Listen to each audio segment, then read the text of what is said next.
Placing my alternator on a 2014 f150 3.7. First thing you want to do is disconnect the negative battery terminal, 8mm socket. Then we go to the alternator.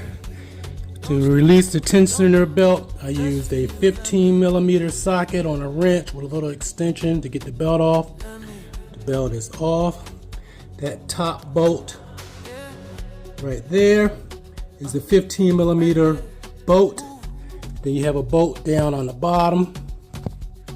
That bolt right there is also a 15mm bolt on the bottom of your alternator. I used a long extension to release the power cable on the top of the alternator. I used a 13mm socket. That stud there I did take out.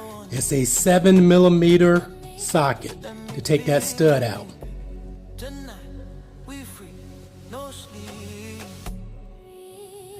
At the end, just repeat the process for taking the old one off and you'll get the new one in.